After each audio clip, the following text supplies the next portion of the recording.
나는 올해 72이다. 요즘은 아침에 눈 뜨는 것부터가 힘들다.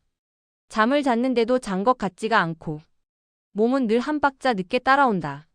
그래도 손주 얼굴 보면 힘이 난다. 그의 웃는 얼굴 하나로 하루를 버텼다. 그래서였을까? 며느리가 그 말을 꺼냈을 때 나는 아무 의심도 안 했다. 어머니, 애 용돈 좀 맡아주세요. 그 말이 그렇게 아무렇지도 않게 들렸다. 통장이 자꾸 헷갈린다느니, 돈이 새는 것 같아 불안하다느니, 요즘 애들 용돈 관리가 어렵다느니. 나는 그냥 고개를 끄덕였다. 그래, 내가 해줄게. 그게 할머니 역할이지.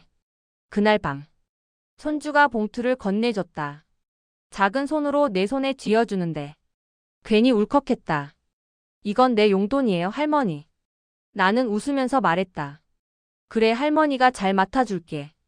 장롱 안 제일 깊숙한 곳에 내 통장 옆에 넣어뒀다. 내 통장 옆이라는 게 어떤 의미인지 그땐 몰랐다. 며칠 동안 괜히 한 번씩 열어봤다. 있는지 그대로 있는지. 사람 마음이 그렇다. 남의 돈 맡아두면 더 조심하게 된다.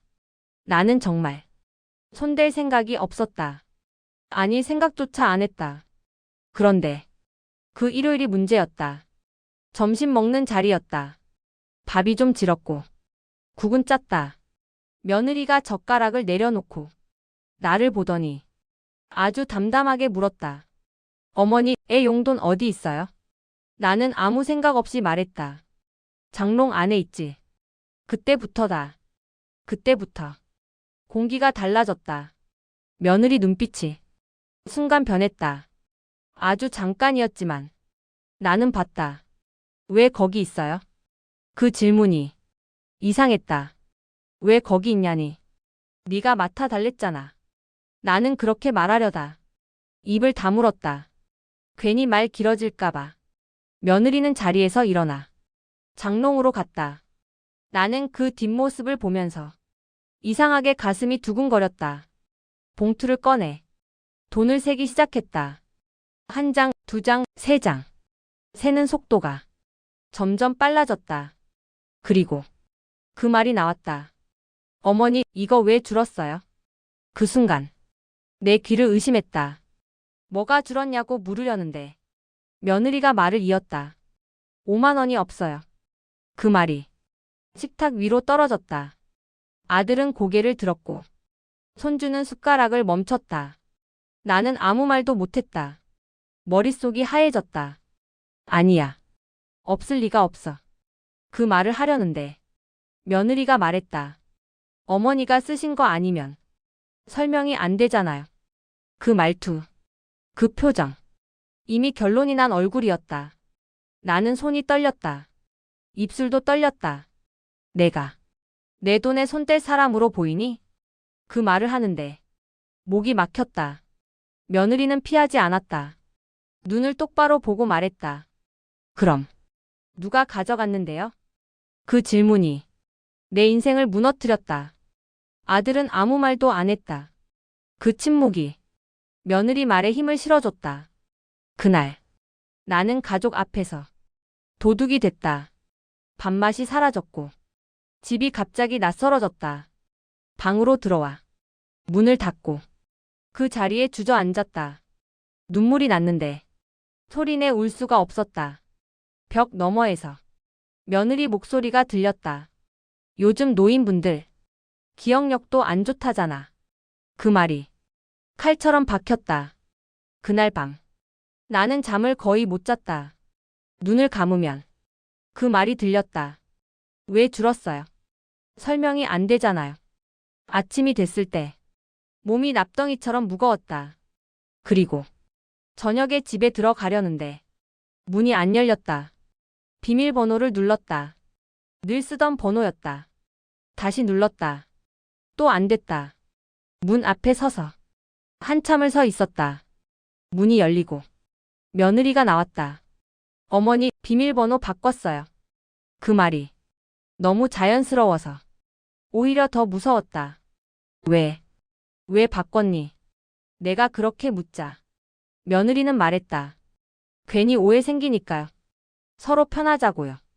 그 말의 뜻을 나는 그날 밤에야 이해했다. 나는 이 집에서 믿을 수 없는 사람이 됐고, 위험한 사람이 됐고, 관리해야 할 사람이 됐다. 그날 나는 처음으로 생각했다. 이대로 있으면 나는 정말 도둑으로 남겠구나. 그날 이후로 집 안에서 내가 서 있는 자리가 달라졌다.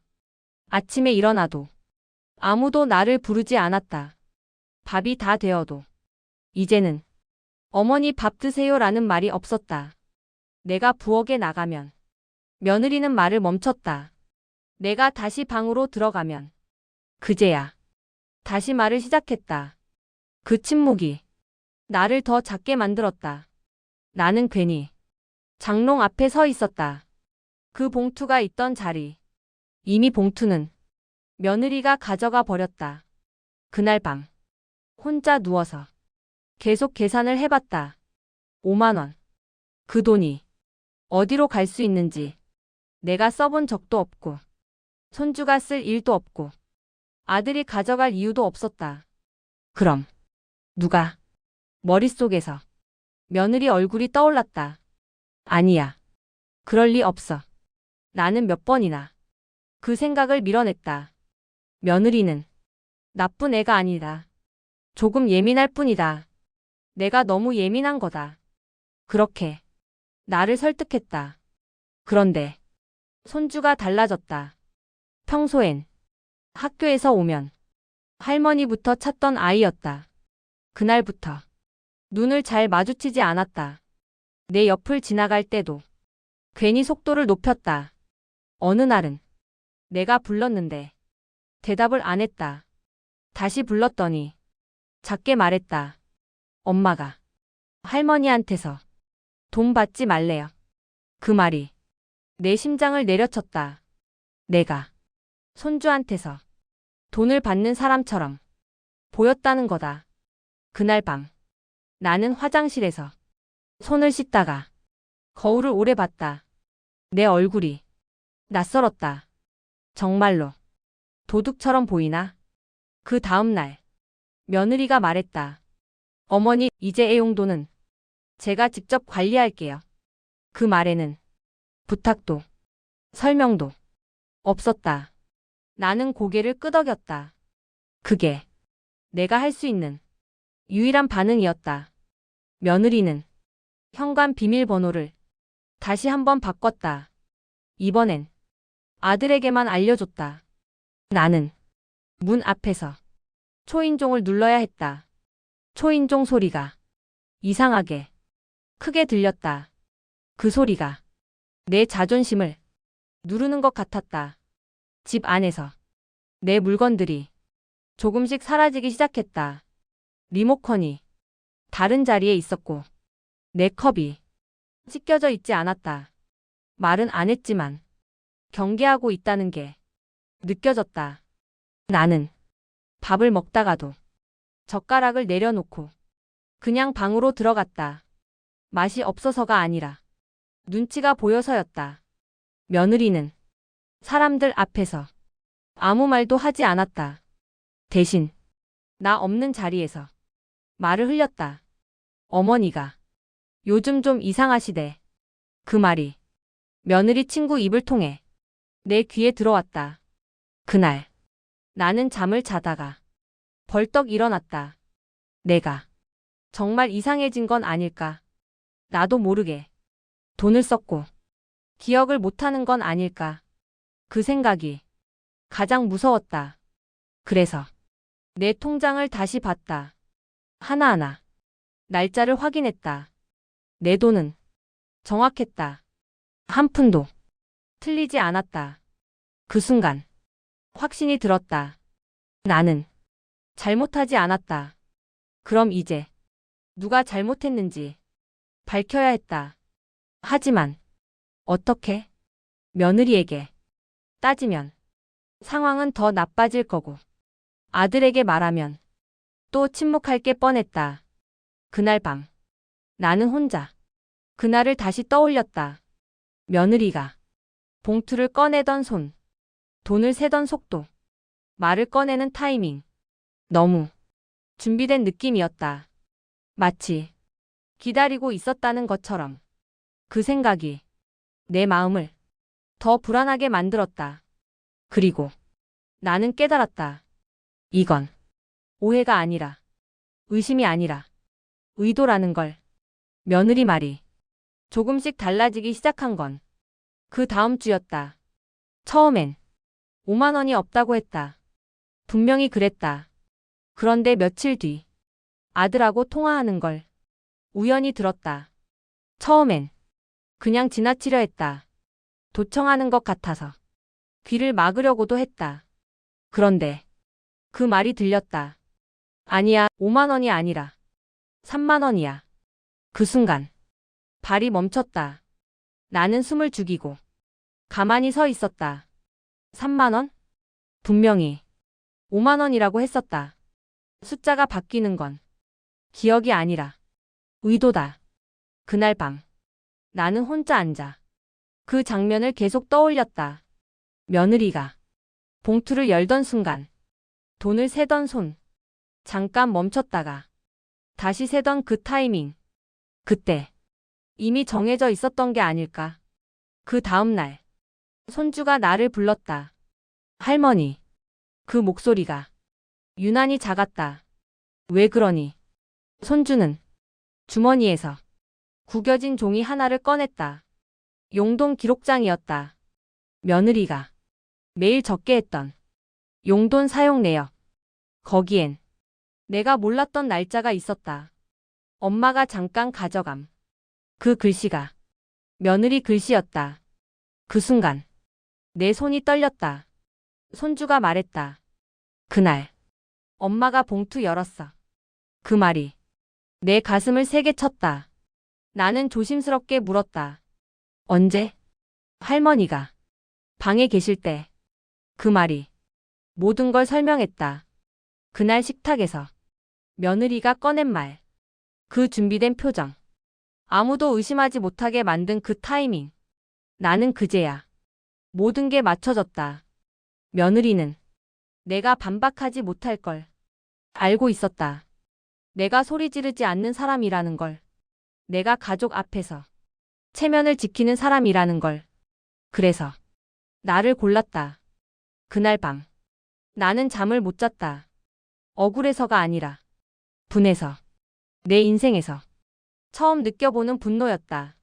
그 분노는 소리도 없고 눈물도 없었다. 그냥 가슴 깊숙이 눌러앉아 있었다. 아침이 되자 나는 결심했다. 이대로 도둑으로 살지는 않겠다고. 나는 봉투를 다시 만들었다. 같은 색, 같은 크기. 그리고 안에 있던 돈을 다시 정확히 적었다. 날짜도 적었다. 시간도 적었다. 며느리가 모를 거라 생각했겠지. 하지만 나는 생각보다 오래 살아왔다. 그날 저녁 며느리가 또 그 이야기를 꺼냈다. 어머니, 요즘 기억이 조금씩 헷갈리시는 것 같아요. 그 말에 나는 웃었다. 그래, 헷갈리지. 그 말이 며느리를 잠깐 멈칫하게 했다. 그때 나는 알았다. 내가 처음으로 그 아이를 흔들었다는 걸. 그날 이후 나는 더 조용해졌다. 묻지 않았고 따지지 않았다. 대신 봤다.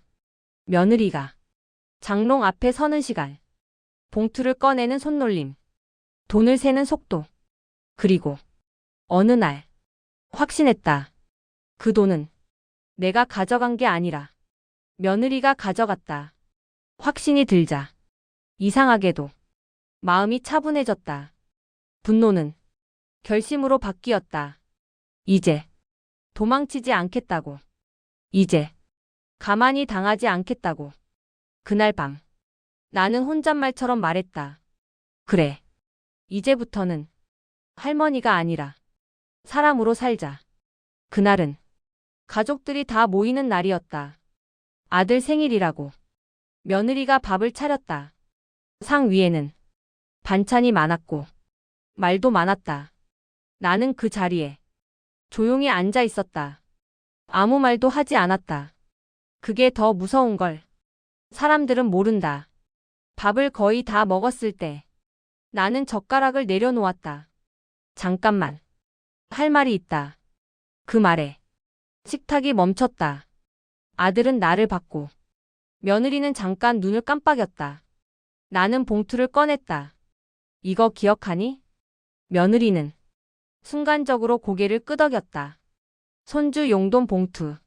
나는 천천히 말을 이었다. 처음 맡길 때 얼마였는지 기억하니? 며느리는 말이 없었다. 아들은 어머니 갑자기 왜 이래? 라고 말하려 했다. 나는 손을 들었다. 가만히 들어. 그 말이 처음으로 내 입에서 나왔다. 나는 봉투 안에 기록장을 꺼냈다. 날짜, 시간, 금액, 그리고 손주가 적은 메모. 엄마가 열었어요. 그 말을 소리내 읽었다. 식탁 위가 조용해졌다. 며느리 얼굴이 하얘졌다. 나는 말을 이었다. 처음엔 5만 원이라더니 나중엔 3만 원이라더라. 기억은 줄어들지 않아. 거짓말이 줄어들지. 그 말에 며느리는 웃으려 했다. 어머니, 그게 무슨. 나는 그 말을 끊었다. 너 그날 내가 방에 있을 때 봉투 열었지. 며느리의 손이 떨렸다. 아들은 둘을 번갈아 봤다. 나는 아들을 봤다. 너도 알고 있었니? 아들은 대답하지 않았다. 그 침묵이 답이었다. 그때 손주가 말했다. 엄마, 그날 할머니가 안 보실 때 돈 꺼냈잖아. 그 말이 마지막이었다. 며느리는 의자에서 일어났다. 아니에요. 그건 그냥 잠깐. 잠깐이면 괜찮은 거니? 내 목소리는 차분했다. 그게 며느리를 더 무너뜨렸다. 아들은 말했다. 왜 그랬어? 그 말이 늦었다는 걸 나는 알았다. 며느리는 울기 시작했다. 난 그냥 엄마가 너무 믿어서. 그 말이 나를 더 화나게 했다. 나는 믿는 게 아니라 사람을 존중한 거다. 그날 나는 처음으로 소리를 높였다. 나는 도둑이 아니다. 그 말이 내 가슴에서 쏟아져 나왔다. 며느리는 고개를 들지 못했다. 나는 마지막으로 말했다. 현관 비밀번호 다시 바꿔. 그 말에 며느리가 나를 봤다. 이 집에 나는 여전히 살고 있다. 그날 집안은 완전히 갈라졌다. 그날 이후 집안은 두 쪽으로 갈라졌다. 겉으로는 아무 일 없는 척했지만 공기는 완전히 달라졌다. 며느리는 말수가 확 줄었다. 눈도 잘 마주치지 않았다. 대신 전화 통화가 잦아졌다.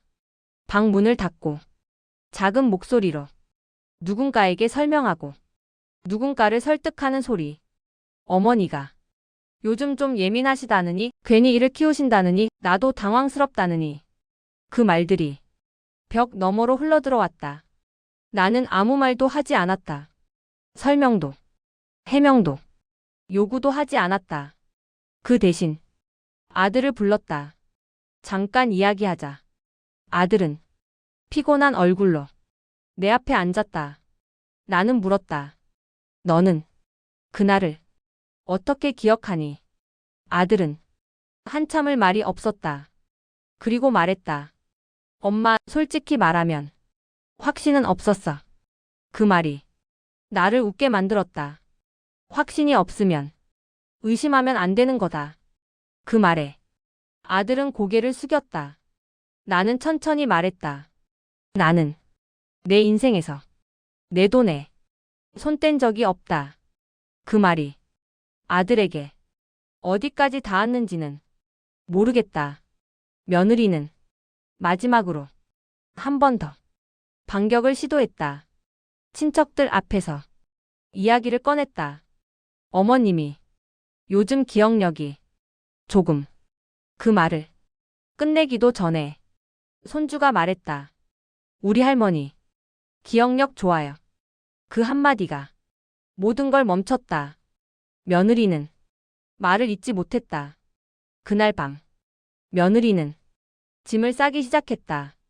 완전히 나가겠다는 게 아니라 당분간 친정에 가겠다는 뜻이었다.